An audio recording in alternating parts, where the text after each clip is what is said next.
A RTM apresenta Parar para Pensar. Temas atuais com uma perspectiva bíblica.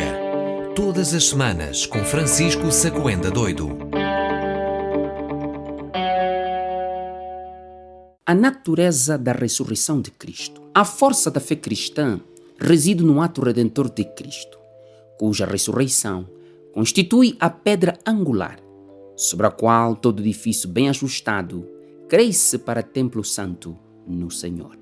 A ressurreição de Cristo aponta já para a certeza da vitória de Cristo. Uma vitória que nos coloca numa condição favorável e privilegiada no que a nossa salvação diz respeito. Mas nem sempre foi fácil defender a tese da ressurreição de Cristo.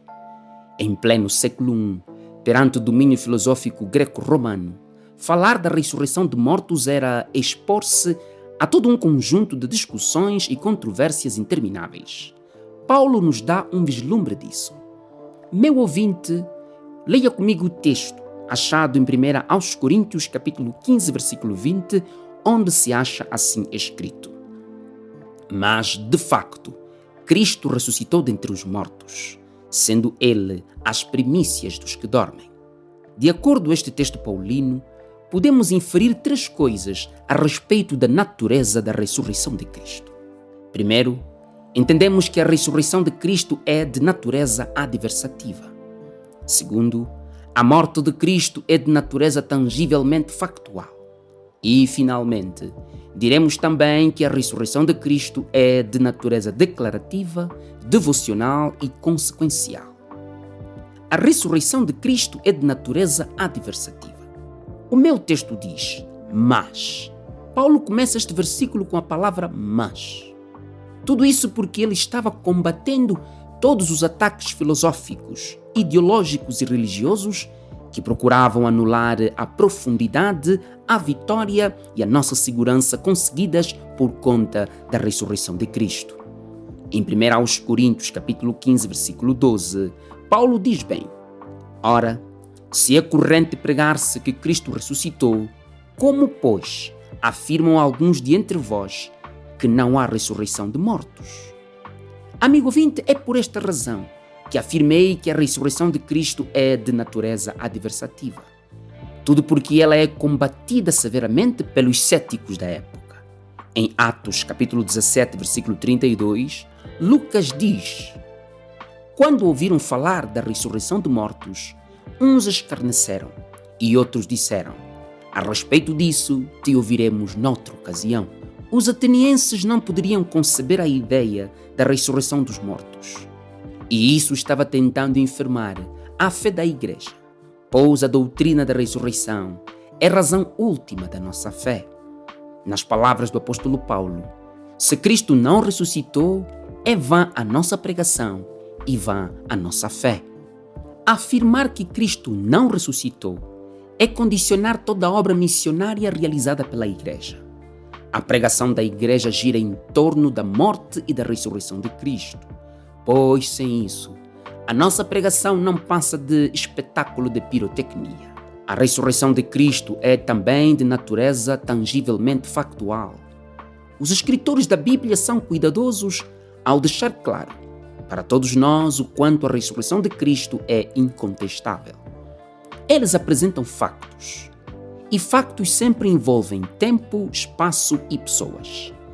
Em Mateus capítulo 28, versículo 6, os anjos dizem: Vinde ver onde ele jazia. Em Marcos 16, 6, o anjo diz: Não está mais aqui, vede onde ele estava. O facto da ressurreição é também atestado pelo tempo e pelas pessoas que foram testemunhas oculares. Jesus ressuscitou no primeiro dia da semana. Maria Madalena, a outra Maria, Pedro, João e mais de 500 irmãos deram testemunhos de sua ressurreição. Muitas religiões assentam suas ideias na base de mitos e contos, qual contos de fada, repletos de coisas sem fundamento e verdades forjadas e paliativas. Mas nós cremos numa verdade que nem o tempo, nem os ensinos filosóficos adversos conseguiram ocultar. Factos são factos, e contra eles não há nada que se possa fazer a não ser aceitá-los. O mundo está repleto de histórias, Histórias que apontam para caminhos religiosos que na verdade não passam de um subterfúgio contra problemas políticos, sociais, econômicos e culturais. No entanto, a nossa fé em Cristo é mais do que uma resposta cultural. É mais do que uma resposta política ou de qualquer índole. Ela é, antes de mais nada, a nossa tangível esperança. Uma esperança tão certa e imortal que nós já vivemos por antecipação todas as promessas feitas pelo Deus fiel, no qual repousa toda a nossa expectativa. A ressurreição de Cristo é também de natureza declarativa, devocional e consequencial. Consequencial porque Cristo é apresentado no texto que li como as primícias dos que dormem. Jesus, ao ressuscitar, tornou-se primícia, ou seja, o primeiro fruto de uma grande colheita que se avizinha. Jesus, ao deixar o túmulo, deixou outros mortos ainda dormindo. Mas agora estes mortos podem dormir seguros de sua ressurreição, pois por conta da primícia que já fora oferecida a Deus. A ressurreição de Cristo é devocional na medida em que vemos nela a solução para o nosso maior problema, o problema do pecado e o temor do castigo eterno. Agora, nossa salvação se aprofunda neste Cristo ressurreto. Tal como Maria Madalena, agora podemos detê-lo e chorar perante os seus pés, quando a vida nos parecer difícil e complicada.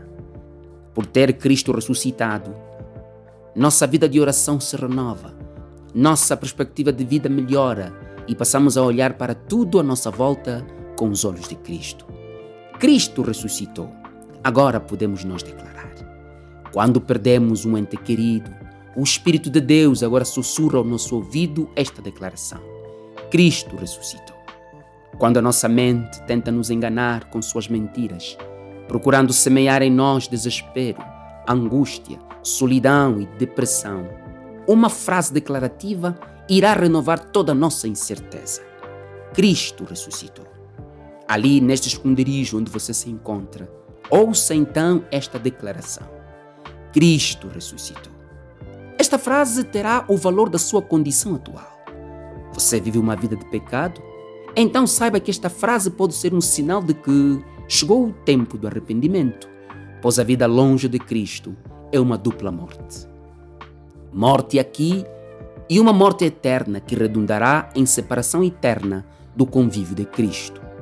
Por isso, amigo ouvinte, venha e vamos todos a Galileia, para que possamos ver o Cristo que ressuscitou e receber dele um abraço caloroso e ouvir sua doce voz nos dizendo: os teus pecados estão perdoados. Pense nisso e fique com a bênção de Deus. Apresentamos Parar para Pensar, um programa semanal com Francisco Sacoenda Doido. Este conteúdo está disponível nas principais plataformas digitais. RTM. Conhece todos os nossos programas em rtmportugal.org.